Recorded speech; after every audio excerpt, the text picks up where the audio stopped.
This is the Native Vote, Native Voice podcast. I'm Sean Griswold. Today, we're going to find out why this voice from the Cayuga Nation matters to Native voters in the 2024 presidential election and beyond. And the most powerful resources that we have are each other.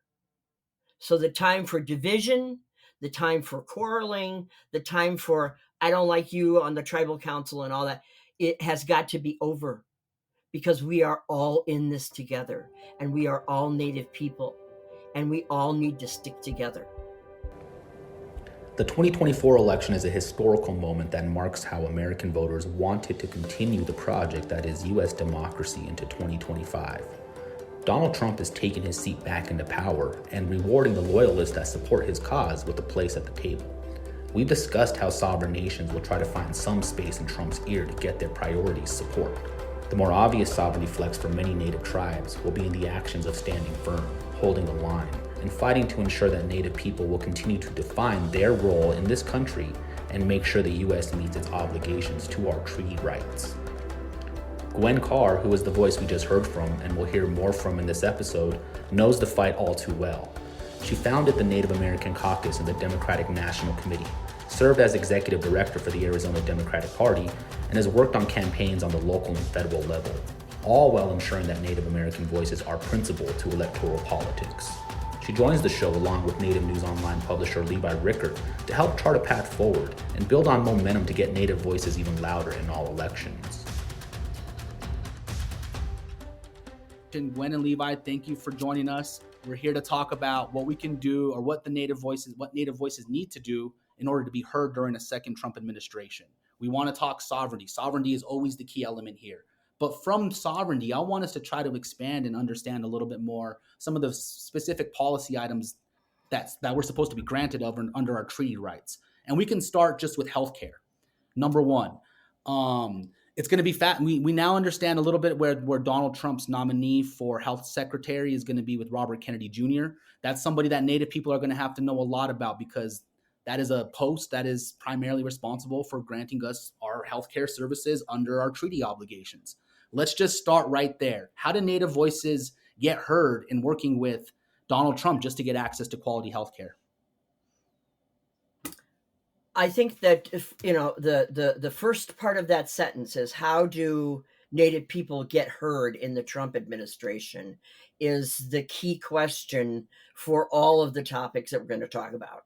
And the only way we can go and have some idea of what is going to happen is if we look at his last term and what he did and did not do. He is the president that stopped the Native Tribal Summit at the White House. He wasn't interested in that.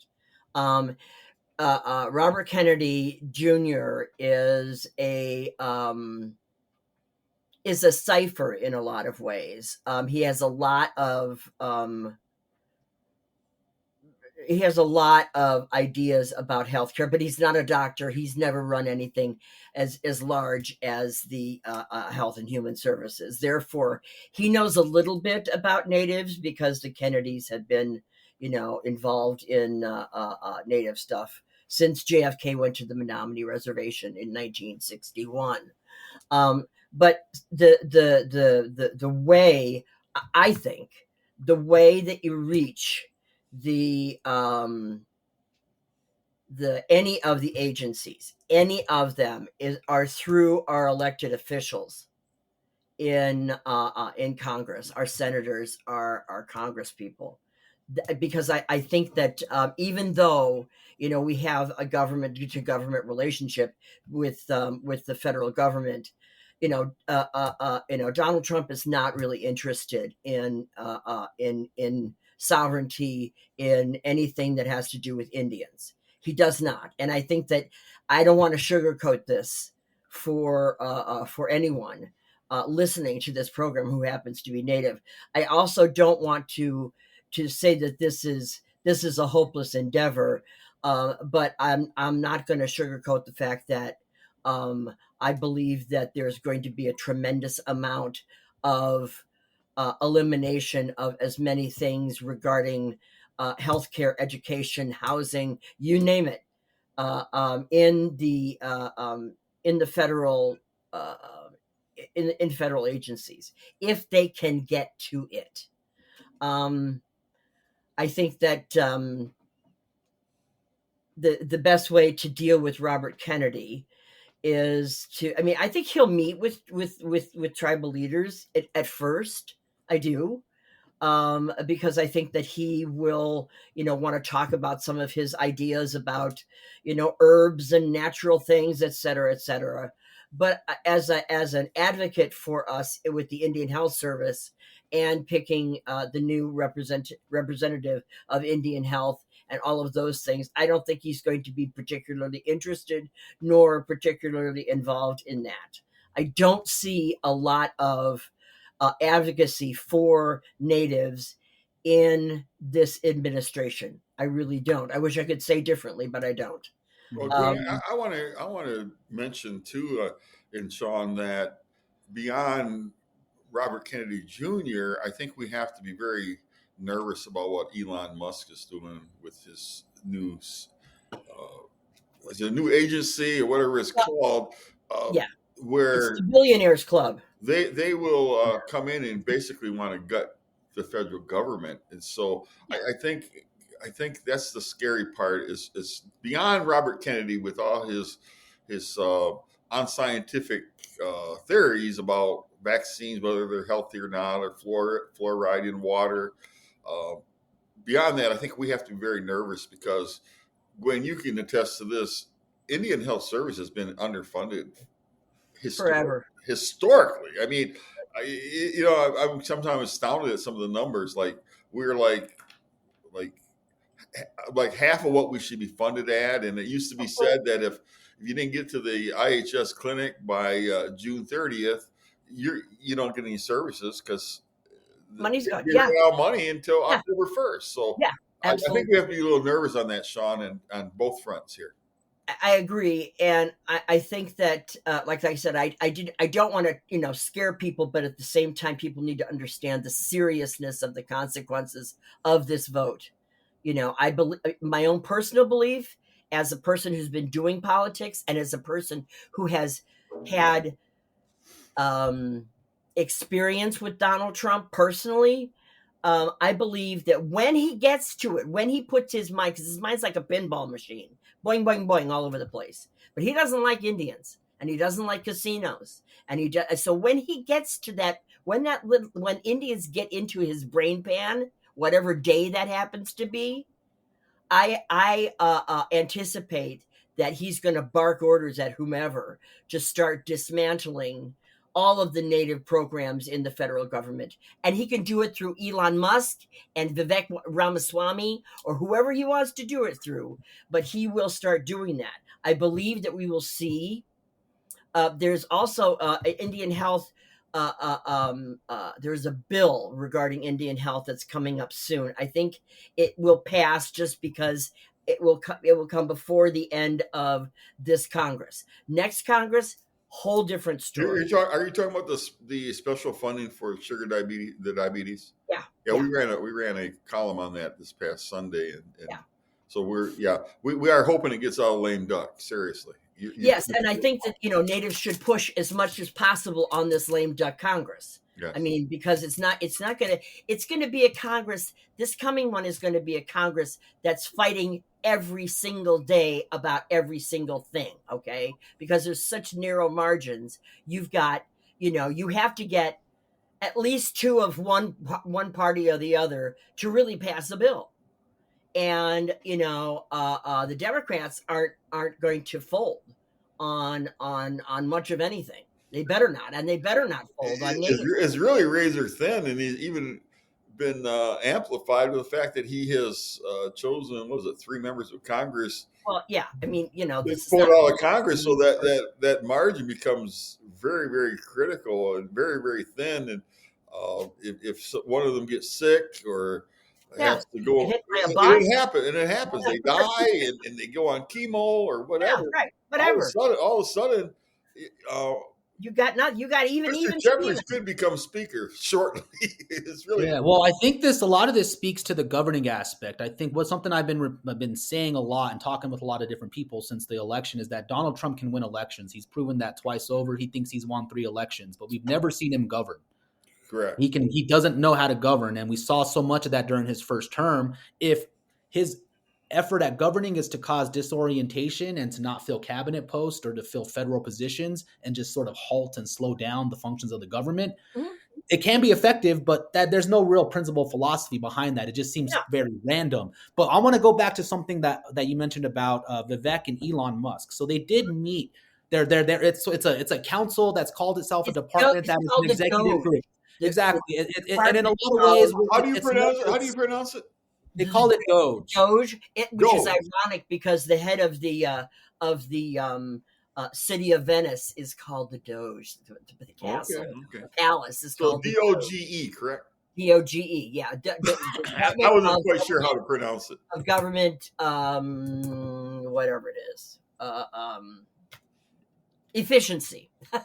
Yeah, which Department, is yes, oh, and yes. and the other element, it's also an acronym for a crypto coin that Elon That Musk is also is correct. selling. Yes. So there's some unseriousness to all this at the very top of it. They did have a presentation to the Senate yesterday. Elon and Vivek met. They started giving some ideas about what they plan to do. None of this has been authorized, or even the senators are there some speculation on it.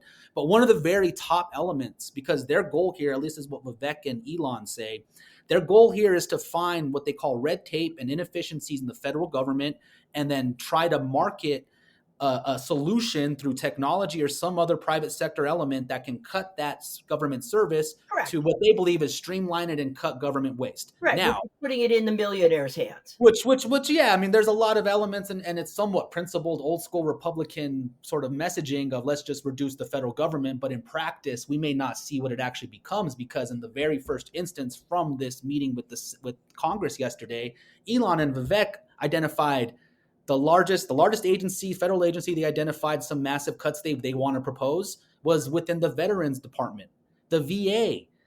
Like, of course. So it may not even be a good pitch to sell to voters just because they're going to say it. They're now going to have to kind of climb that ladder and get this done. But this goes back to Native people too. Yeah. Well, many of us use IHS. We have a significant veteran population that's going to be impacted by any cuts to the VA. There is no craziness that Vivek Ramaswamy and Elon Musk are going to come up with that is not going to affect natives now remember, the Doge is not an agency. It has no power. The power that it has is the wallets of Elon Musk and Vivek Ramaswamy. And what they can do, and what I foresee them doing, is being the messengers back and forth between, the fascist king that Donald Trump wants to be, between he and his dismantling of the federal government. So it serves only him as fearless leader. That's let me ask you this, Gwen, on Elon and Vivek and Trump. You just have 3 very incredible personalities and egos. Do you think they can even work together long enough to keep this thing going for more than 3 months? No, that's a great point. Let me put it this way: there was already news of Elon Musk has stayed here too long from Donald Trump. Yeah. And Vivek Ramaswamy, I think, needs to be sedated somehow and put someplace quietly. Well, I'll say this: when Vivek made his appearance at the RNC, when he came to kiss the ring for Donald Trump because he was running as a candidate opposite to him, he was not taken kindly by the MAGA loyalists. So the minute there is any type of statement where he goes against Donald Trump, the MAGA loyalists are also going to attack Vivek. Exactly. Oh yeah. So and Trump knows that. Trump knows his power doesn't have as much money as Elon. But we're getting off the topic. Of course, healthcare. Well, hold on. Let me come in defense of the VA, the veterans. Now, we know, all of us know that on a proportional basis, Native Americans have fought. Yes. At a higher rate than any racial ethnic group in the United States. Ever. At the highest level. And I have to tell you, I'm concerned because I don't want to see our Native veterans suffer any further than what they have. And the VA has come a long way, even in 4 years, because Dennis McDowell has come to several conferences I've attended, Mhm. and I love what he did. I mean, how often do you hear somebody who's especially a head of a department say, "We know we failed you in the past, but can you give us another chance?" Then they at NCAI just in late October, they had people on stage saying, "We took him up on it. It is much improved VA." I just don't want to see it go backwards at this point. Yeah. Well, I think we're going to see everything in chaos, is what I think. I think we've got at least 1 year of insanity between all of the big egos in play here. And I'm serious. And people trying to figure out, what they can grab and what they can, how they can figure out how to dismantle what they want to and privatize it, and then what they can steal from wherever. So I think there's a year of chaos, and then there's a year of really trying to implement some of the fascist programs fascist ideas that Donald Trump has. He's not, as far as veterans are concerned, we all know that Donald Trump had bone spurs and called veterans losers and suckers. Vivek has never served. Elon Musk, he's not even from the United States. He's from South Africa, which is has been an apartheid country during his lifetime. That is his brain. That is how he thinks about others. He's okay with the other going away or being put behind fences or put someplace else. That's part of how he grew up.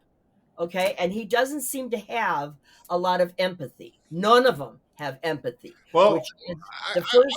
I want to, if you don't mind, swing us back to this past election. In America, it's been very historic. And I was just on Native American Calling, and Larry Wright from NCAI was on, and he mentioned since NCAI was formed back in 1944, there have been 16 presidents, half of them Republicans, half of them Democrats. We have to learn to work with. So what I guess my point is, in American politics, the pendulum swings back and forth. Obviously, November 5th, it swung to the Republicans. Gwen, what do you think is going to happen if this blows up in 2020, 2026. 26, congressional midterm? What do you think will I'm happen? looking forward to it, frankly. I think America's going to get a taste of what 2 years of Donald Trump and his lunatics are going to be like. And they're going to say, oh, hell no. No. We need a check on this guy. As big a check. What I like about Gwen, I've always liked this. She holds back. She doesn't hold back. I know. Actually, I'm holding back. We have a long time before we're back into electoral politics. I'm sure a lot of that's already starting right now in earnest. But, want to bring it back to what we were talking about. And I'm about to bridge this. Give me a second here. I'm going to bridge this sort of conversation of Musk and sovereignty and go into some of our next topic.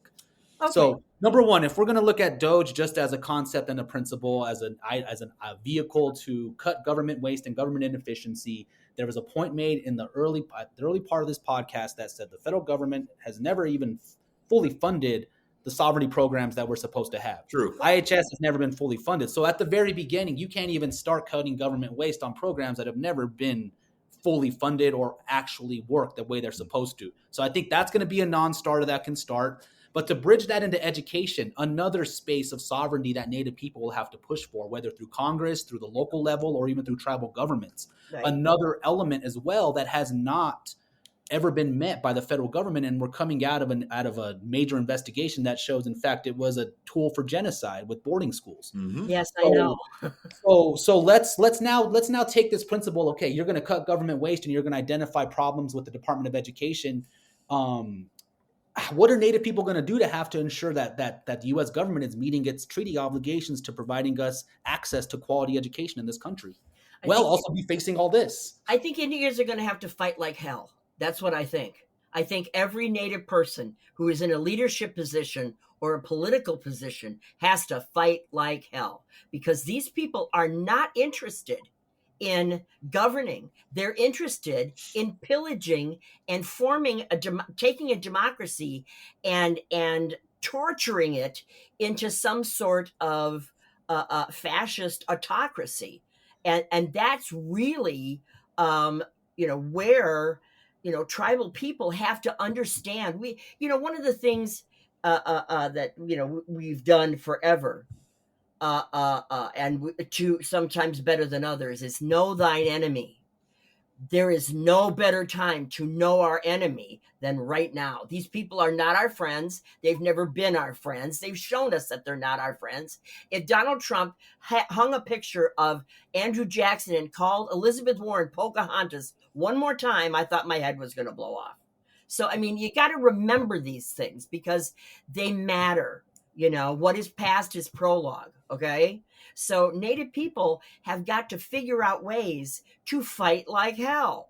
Literally, if we have to go and march on the Capitol, if we have to go and march on their offices, whatever we have to do, and I have some ideas of what we need to do, but whatever we have to do, we have to be warriors about it. Let me throw something that kind of blow both of your minds, I think, because Larry Wright brought it up on My mind's blown a long time ago. Native America Calling. He said that he saw an interesting study where they analyzed the incoming proposed cabinet for Donald Trump and those around him. The net worth of them is like $350 billion. $1 billion, yeah. With a B, right? The net worth of all of Biden's was like about $100 million, 150, I think he said. So think about the disproportion. And so I was thinking about how Putin wants to run with all his rich people over there. And I was thinking about on the way to work today, Trump's doing the very Of course he is. same thing. Of course he is. He loves Vlad. Vlad and Kim Jong-un are his homies. Absolutely. He wants an oligarchy here, which he is putting together. In case you haven't noticed, our comments about Vivek and Musk, et cetera, et cetera. I mean, if you don't know an oligarchy in its process of starting, I don't know how you could possibly miss this one. So it is starting. It is, when you look at, everything is about follow the money. Okay? Follow the money. In politics, for sure. Follow the money. Well, if the money is in the billionaire class, the whole point is to look at all of these services that our taxes are paying for us, whether we get the full benefit or not. These are services that we pay taxes for. The folks in Congress, we pay their salaries. Not that that matters to them very much with lobbyists, et cetera. But these are things, this government is based on servicing and serving the general population. Well, when the general population has its first real taste of, oh no, we don't do that anymore. In any case, whether it is the tariffs, which I think are going to be a big deal real soon, they're going to all of a sudden say, wait a minute, I didn't vote for this. Oh, yes, you did. So as far as education is concerned, the amount of money that is earmarked for Indian education through the Bureau of Indian Affairs and others, that's easy for them to just say, oh, well, we don't need that. Boom, gone. So as I've said before, Natives need to understand that they are standing at the precipice of a very bad place for us, where we could lose everything that has ever been done for us by the U.S. government. We stand to lose that, all of it. And it frightens me because I know that we're up against people who are completely and totally indifferent to us and people like us. Okay. When do you think the boarding school issue is going to get anywhere with Trump? Are you kidding me? No. I don't think any Indian, I don't think they're, I wouldn't be surprised if they absolutely cut the BIA out completely as an unnecessary, who cares? And, what makes you think that? I'm glad that Congress is so tight, because I also was afraid that they would go in and, because Congress, let me back up for 1 second here. And this is pertinent to the conversation, but Indians need to understand, tribes need to understand that through NAFTA and GATT, the definition of tribes changed to domestic dependent nations. Those are trade agreements that are global, but they change the nature of the tribes, that what the tribes are called and looked upon in these global trade agreements as domestic dependent nations, not sovereign nations, but domestic dependent nations. And that is a very important thing. People didn't pay attention to it in 1995. I know because I was trying to make them. And then GATT further, creates this different determination of what tribes are. So, yes, they have treaties. They've broken every one of them. So us trying to make them, people who do not care about the broken treaties is going to be a heavy lift. So even at the top of that, you're saying that even just trying to work with the federal government or the incoming administration that'll be running the federal government to meet the treaty obligations, I'm going to say the executive to start is already a losing battle for any tribal nation just before they walk into the door. They got a whole big gap of I don't give a damn to get over. Now, and thank you for that. That's really good honesty for people to understand, because we can talk, sovereignty as an act of resistance, as an act of fighting. That's another element. But something I want to touch on, since you did bring up Congress, Levi, we have had conversations with, people who are discussing the new congressional leadership. Mm-hmm. And I immediately point to Senator Thune in South Dakota, who has an understanding of the budgetary mechanisms responsible for Indian Health Services, for the BIA. Does that provide Levi or Gwen you any type of confidence going forward that maybe Congress will be an ally for Indian country? It's a crack in the wall. It's a crack in the wall that I would mind, pardon the pun, because that's the other thing. We can get into the land and mining and everything else in a minute, but that's why I said working with Congress as a strategy, as one strategy, is essential for tribes, essential to find friendlies. And there are friendlies there. There are friendlies. Lisa Murkowski, is movable, Thune is movable. He has already kind of, declared, well, I'm not your dog, to Donald Trump, by not necessarily doing his bidding immediately. So he has, they're little things, so to speak, but he is showing his, I'm not your lapdog. And I think that he's one of the elders in the body. So he has knowledge of, of governance, and he has knowledge of how, the Senate and the House work and votes, et cetera, et cetera, et cetera. And he is also familiar with tribes. I don't know how much of a friend he has been. I think he's been on the, depending on the issue, I think he's been, helpful and then not helpful, but it really depends on the issues. But the tribes, what is it, North Dakota? Yeah. South Dakota, yeah. The folks, the folks there need to really put the pressure on him, because he will be up for re-election. Yeah. That's the thing, that the Congress is 2026 is really a seminal moment for tribal sovereignty. I'll tell you that right now.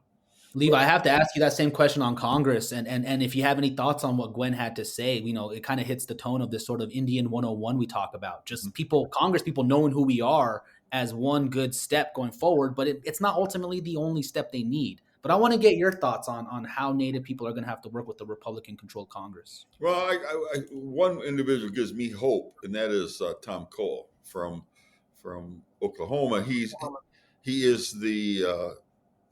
he has been the chair, and I'm assuming he'll be the chair of the Appropriations Committee. And I mentioned that to somebody recently. I said one of the most powerful men in Congress or in Washington, and that person in the world. And so I don't know about all that, but I will say this: that gives them a lot. That gives a lot of credibility to Native Americans in that he is a Chickasaw citizen of the Chickasaw Nation. Yeah. And when the Supreme Court ruled in favor of San Carlos, there was a major gap on IHS funding. In I think it was between $2 and $3 billion with a B. He actually helped find that money to put it in, and so you know he's one of these ones that he's Republican, but he will side with Native issues often.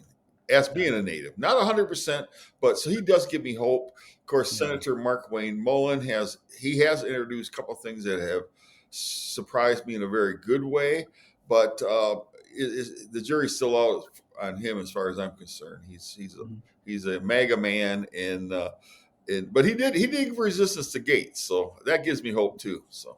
Yeah. Gwen, this will actually help us transition into the next topic I was hoping we could talk about here. Sure. But I want to get your viewpoint on this with your experience and seeing where we were when you started working in DC politics to where we are now. Yep. The concept of this sort of Indian 101. How has that shaped from when you started to where we are now? Well, it's good, and it's been really good and really bad at the same time. And it's not necessarily the fault of Native people.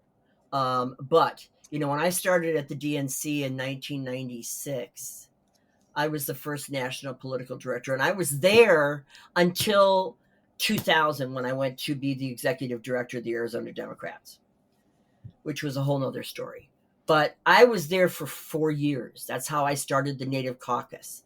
I was there for all of the meetings and all of the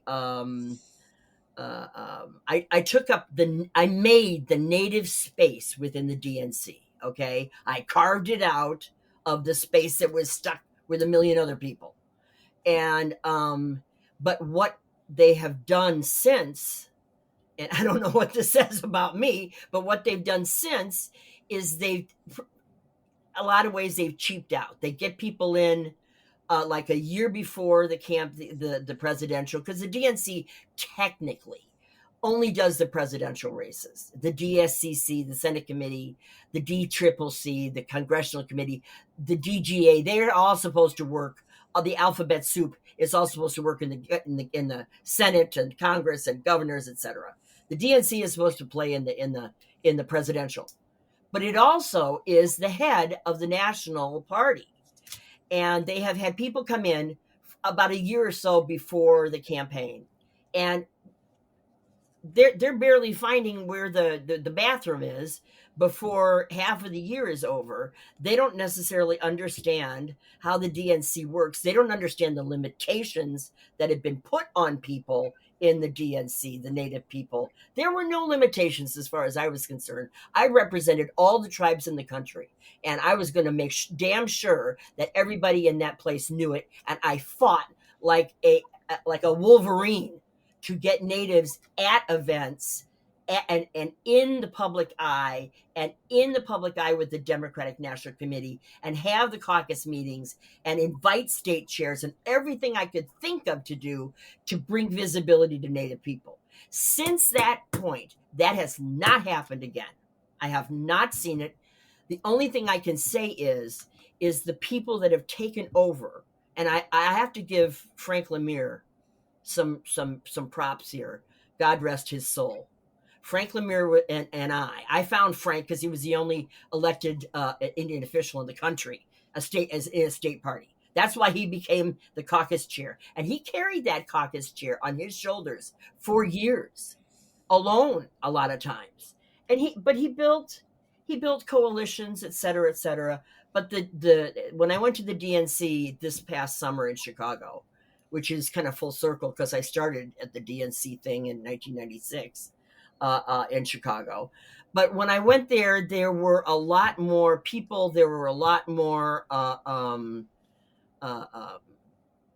things going on. There was a lot more energy. There was a lot more participation. There was, I mean, it used to be a big deal when any elected official came to the Native Caucus because we were teeny tiny. Now everybody shows up. And there's been, there've been people that have become heads of the Native Caucus who have made it much more of a body of representation, which is great, which is exactly what I envision it to be. But what I know needs to be done is the DNC has to, I mean, not might, has to have a Native political director there every single solitary day of every single solitary year, a permanent political director, period. You can switch them out every 4 years. You can do whatever you want to do, but there has to be a permanent political Native person at the DNC that works with them, all year round, every day, to raise the visibility and raise the power of Indian country. Nobody has really tapped in to the power of Indians, and we haven't even really felt the power of ourselves yet. We have not. I think that this particular election was a strange one for many reasons, but the outreach for Native people was the worst I've ever seen. Okay, we'll get back to more of that because I know we want to talk about representation. I want to hit one more point, and actually, it's a good transition here because the concept of sort of how do you introduce, how do anybody who doesn't know Native people or know of Native people or work with Native governments introduce themselves with policies that impact Native people. And a lot of the Indian 101 starts with energy, starts with land, starts with people introducing themselves to Native policies and Native communities when they want to come take land, drill land, and drill baby drill is now the line. Yep.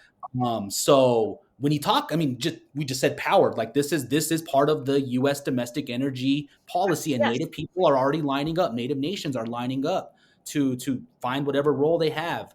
What are your thoughts on all this and how Native people will shape up when it comes to protections of land or even extractions of land for business?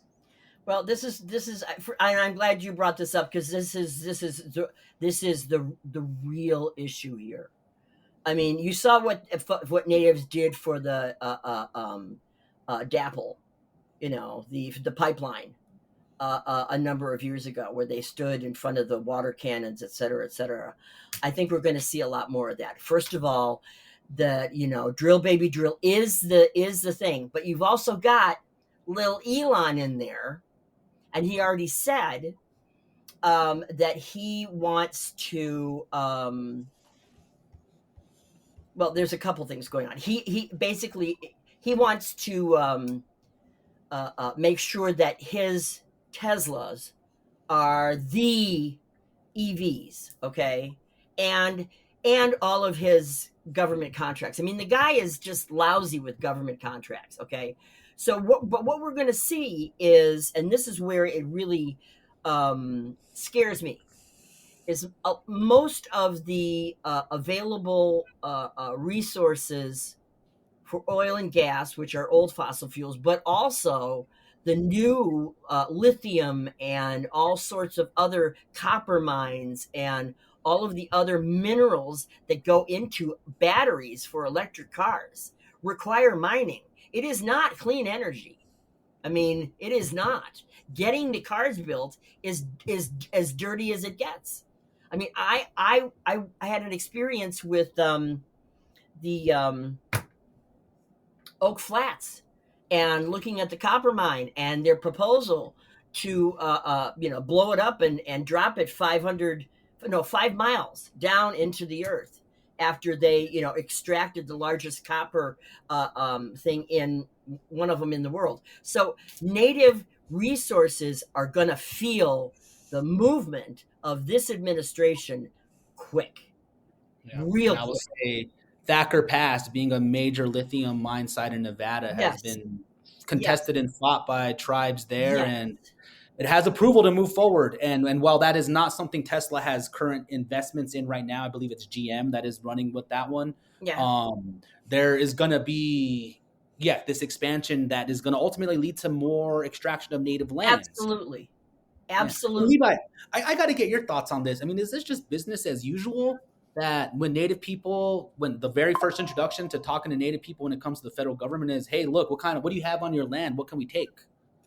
It's business as usual. I mean, that's how it's been done throughout history, and we've lost so much. There's no two ways about it. And I agree with what Gwen said. It's very, very dangerous. There will be protests. There was a protest in the state of Wyoming because Senator Barrasso put through some legislation to take this dam that the Native people out there, some of the tribal people feel it's theirs. We did a story on it. It was a major demonstration on Thursday. And so I think that you're going to see more of that. There's going to be resistance. I've seen it more and more on social media.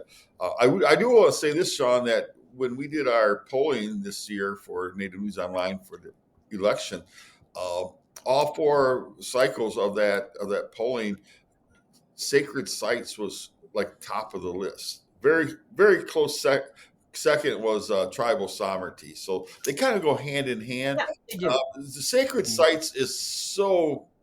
I'm talking. These are lay Native Americans. These are not necessarily tribal leaders that are at NCAI or at the national conventions. They are very concerned about sacred sites, and rightfully so.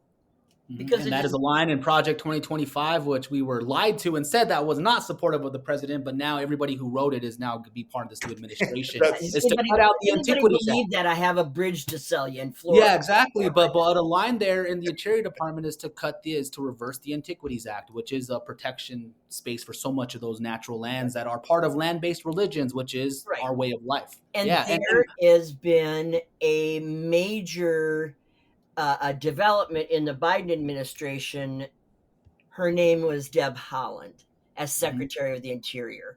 She helped us get further in protecting our sacred sites, returning land, all sorts of things, protecting national parks, doing a lot of things in the Native way.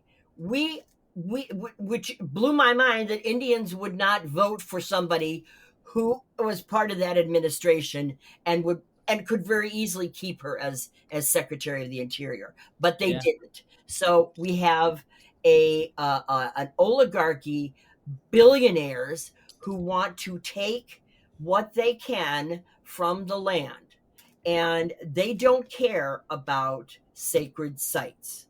They don't have sacred sites. Their sacred site is the bank. Okay. So they don't have that connection with the land.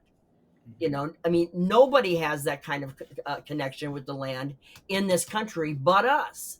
Yeah. We have the primal relationship with this land. And on top of the sacred sites, we have climate change.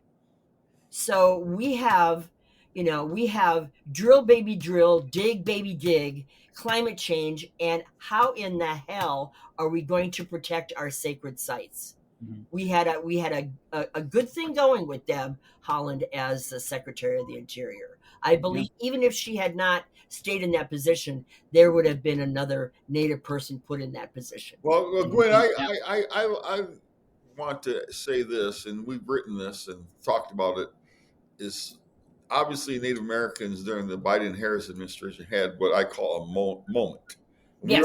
We were hoping that moment could be turned into momentum, right? But I'm not so sure it's going to happen. The momentum's not going to happen. What can we do? And you already addressed it a little bit, but I want you to really expound on that. How do we really fight back to get that narrative, the Native narrative out there that needs to be out there? Are you asking me, Levi? Yeah, no, I think Levi just took us into what? Hey, we talked land, which is a great space. But let's talk further on. I think you mentioned representation. Think that there's a couple things I would like to see happen. I would like to see a national Native PAC. We have got to consolidate our cash and our ability to fund candidates and run Native people in the upcoming. So you're talking when you say PAC, I thought you meant with a T, but you're talking I'm talking PAC, Political Action Action Committee. Committee. Yes, and I think that natives need to get over whatever jockeying for position this is might have caused in the past. We are in war mode. Okay, I mean I can't say it any clearer. The enemy is owns the gate. Okay, so we're standing right there at it's either going to be or it's not going to be. We're going to have a hell of a fight. We need to fight economically. We need to fight politically. We need to fight perhaps physically. We need to fight in talking to one another. We need to have I mean there needs to be Native American today in Native America, as far as politics and organizing, etc., goes. I mean, there is. Let me put it this way: in the Harris campaign, they did not. Well, first of all, she came in at the last minute. They did not have a Native person until 20 minutes before the thing was over. So what I did, and I'm not patting myself on the back here, because it was not easy for me. I just stepped in and started doing it. I started talking to, because I know all the Native Caucus folks. I started talking to all the Native Caucus folks, the tribal folks that I know in in all of the battleground states, and and as much as I could do to help them, help us, with voters and increasing voters. I mean, we have to increase our turnout. And I think, I hate to say this, but a lot of times the way to get people to turn out in Indian country is to have a crisis. And we're going to have a bunch of them. So I think Native people need to understand that their vote is not an option. Voting is not an optional thing. Voting is an essential thing. Voting locally, okay? Because some of this stuff is happening on local level. Voting locally, going to your state legislature, finding friends in your state legislature, talking to your governors, talking with as many elected officials as you possibly can. But we need to also have a national Native PAC. We need money, big money, because we have it. Right now, we have it. You've got Wait, the oil and gas tribes. Who? Let me Let me finish. ask, who would Oil and finance gas this PAC? tribes. You've got a lot of gaming tribes. You've got people with some serious money. And I think you have some individuals that have some serious money. Yeah, see, that's what I'm curious about. Who's going to fund the PAC? Because, I don't know that many Native individuals. Maybe it's just my own circle who can give more than $15, $20 in an election cycle, let alone help sustain a political action committee. But there are tribes that have, multi-millions of dollars. They do. You're a political expert on this. What is the limitations? Would tribes have limitations in terms of dollar amount they can put into a PAC? Up to a point, yes, but there is, you can put some serious money into a PAC. Just look at some of the PACs that were operating in the last election, and potentially move outside of the government into the enterprises. Oh, absolutely. This is, yeah. I'm not. This is an independent. This is an independent PAC. I'm not talking about. This is an independent PAC. I'm not talking about. This is only for Democrats. It's only for Republicans. This is a PAC for Indian people, for us to pay our what we have to pay to make sure we protect what we need to protect. Well, I like how you said that, because we've been real consistent at Native News Online this past election season of saying don't necessarily vote for the R or the D, but the I for not independent, but for Indian. Vote for that tribal sovereignty agenda. And what campaign, what candidates are really speaking to us. Right. And unfortunately, a Brookings Institute report came out recently that indicated that neither campaign did a serious outreach effort to Native Americans. That is correct. When they were polled, and the vast majority said no, they did not reach out. And in a sense, they took us for granted. And so, and then the chips fell where they fell. How's that? Yeah, I don't think they took us for granted. I don't think the Republicans were interested, first and foremost, but I don't think the Democrats necessarily took us for granted. They just didn't have time to get there. And if there had been a political director at the DNC, that was there full time, that person could have stepped in the minute she, was had the nomination. Bang, and a native PAC would have been able to work with we'd be able to pick our fights. Well, And the DNC chairman Harrison came to we were all there in Chicago at the yeah, I know. convention. So what you're saying is, in essence, you got to give us more than just showing up, giving us a little lip service. You really got to deliver. You have to deliver. Yeah, I mean, let me put it this way: they're doing a new DNC chair thing right now. Ben Wickler is one of the people who. And that's going to come down February? I think I've heard. January. I think so. I can't remember exactly when they do it, but it's soon. They're running. I mean, they're people that are throwing their hats. They put their name in the hat. Ben Wickler, who is he was the director of Move On, and then he went to Wisconsin, and he was Ada Deer's god. What's his name? Ben Wickler.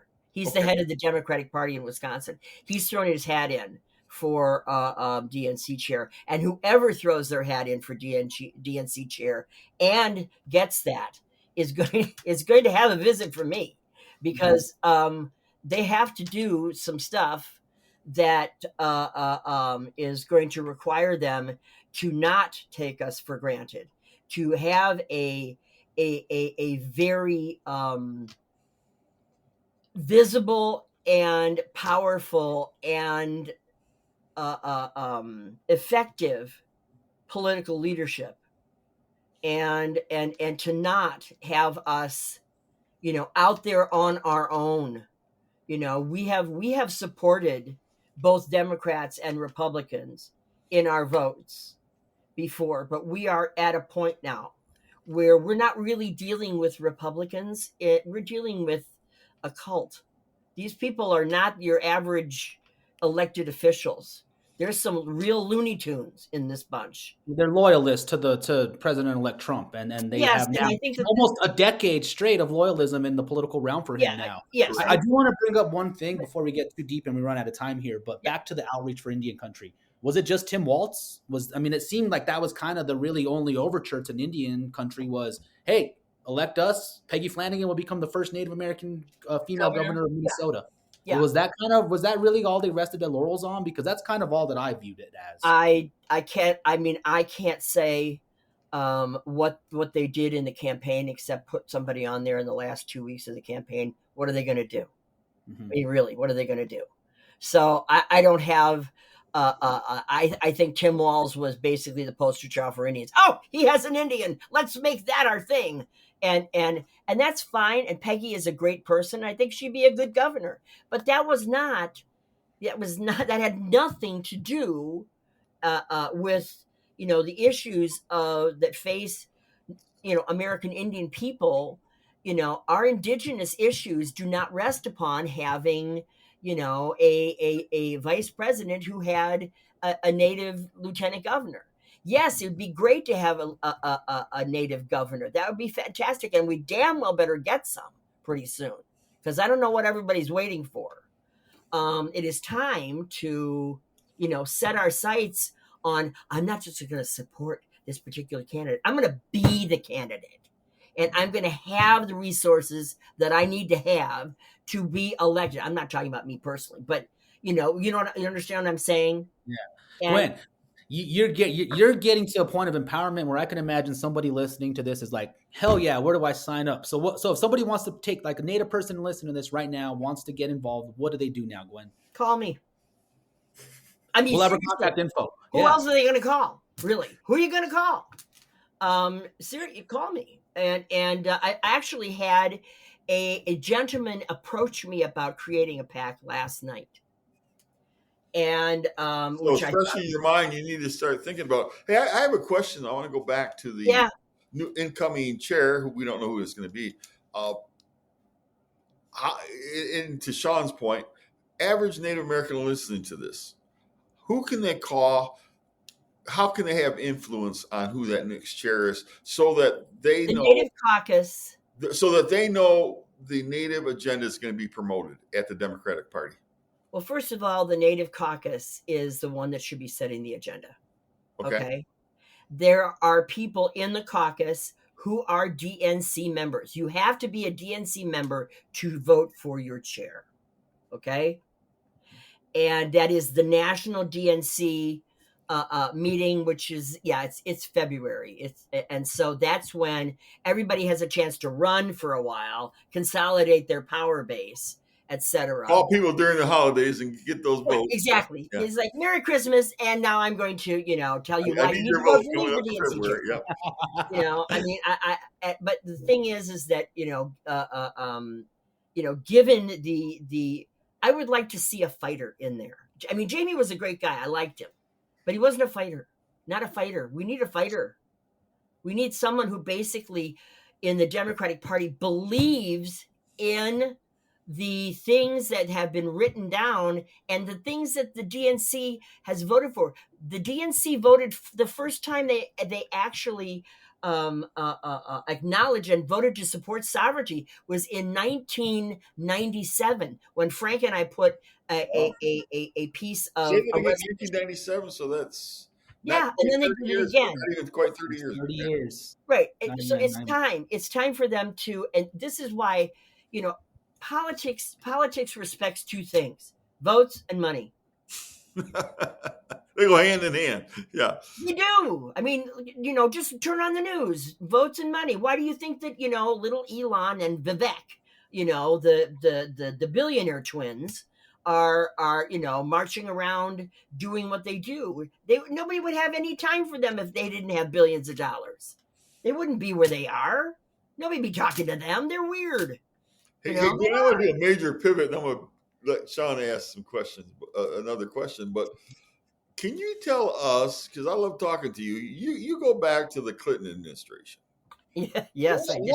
Which is the reunion of the Clinton administration. What story could you share with us about Bill Clinton that really you find very memorable, working with him or his wife? I don't know who you really worked with, but kind of explain that. What would you say is one of the most memorable moments working with Bill Clinton?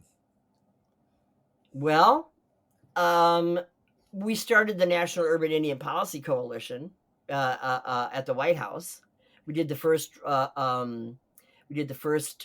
white page to the Domestic Policy Council on Urban Indians. I mean, there are so many events with President Clinton, conversations.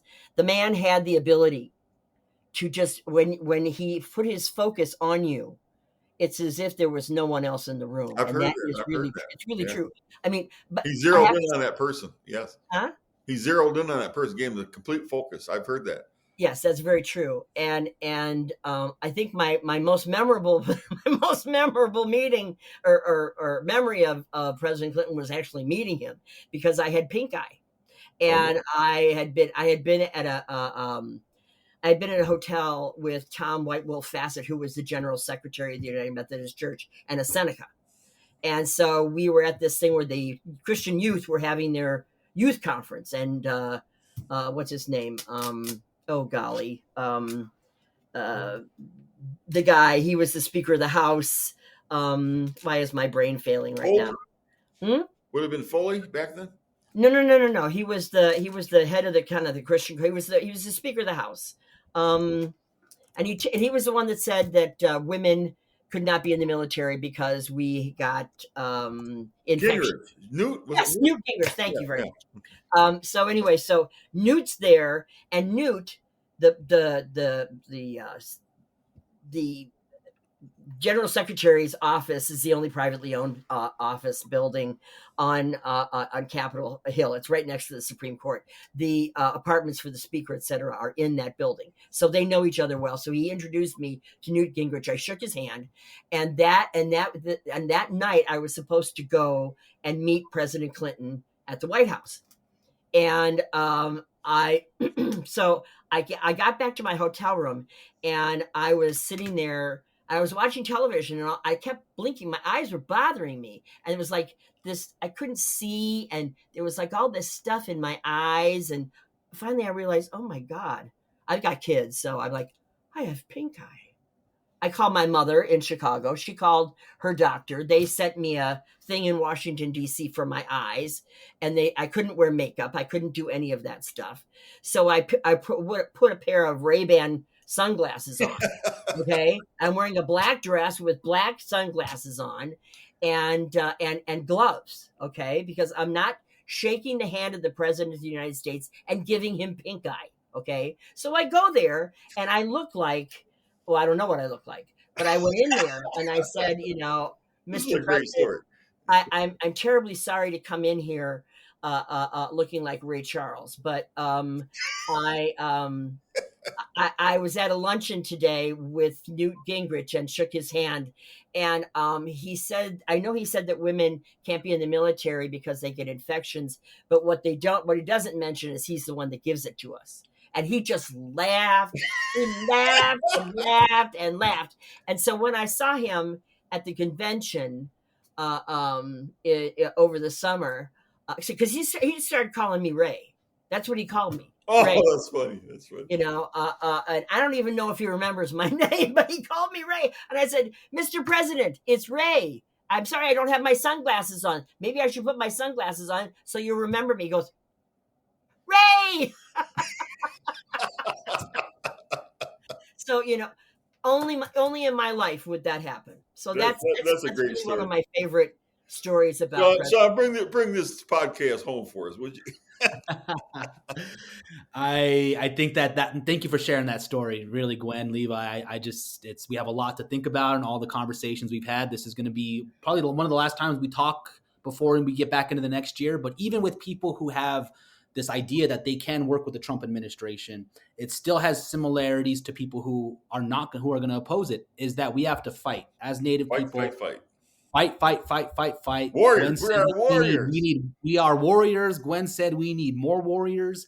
The Democratic Party, if it's going to try and grow and take back in midterms, needs a fighter and a warrior. Let's get some Native people in there as well, if that's what they need to actually make happen.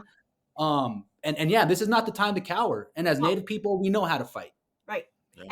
And there are tribes who have money and will, try to, assuage their position with the Republican Party. But I honestly don't think that with the kind of agenda that Trump and his fascists have, there's not room for. We're in the way.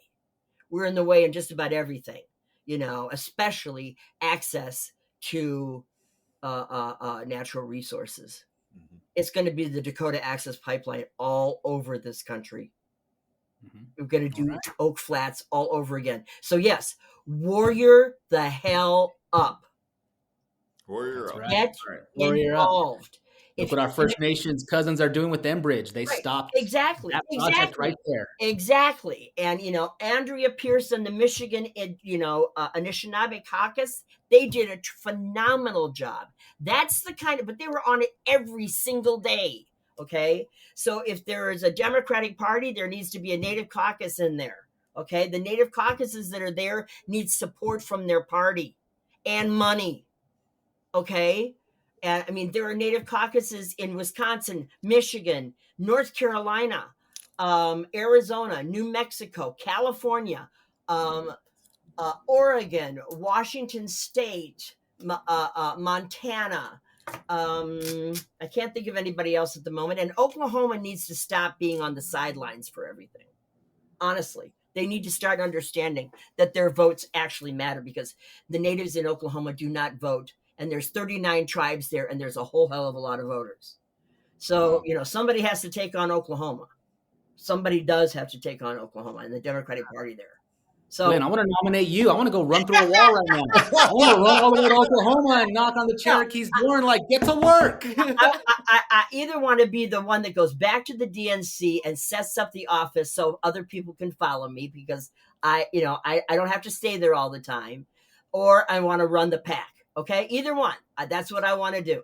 So, but in all seriousness, I cannot tell you how much I have cried being grieving for what I know to come, praying for the strength and the courage and the devotion to my people and to all Indian people to have the resources that we need. And the most powerful resources that we have are each other. So the time for division, the time for quarreling, the time for I don't like you on the tribal council and all that, it has got to be over, because we are all in this together, and we are all Native people, and we all need to stick together. That's the most important thing, is when we have each other, we have everything we need. That wraps up our show. Alakwa, thank you for tuning into this episode of the Native Vote, Native Voice podcast. You can catch all 6 episodes on YouTube and wherever you get your podcasts, streaming live and always. Available to download when you need something to listen to on the dusty roads where cell phone service doesn't go. The Native Vote, Native Voice podcast is produced by Native News Online with funding support from the MacArthur Foundation, the National Congress of American Indians, and 4 Directions. Until next time, see you again.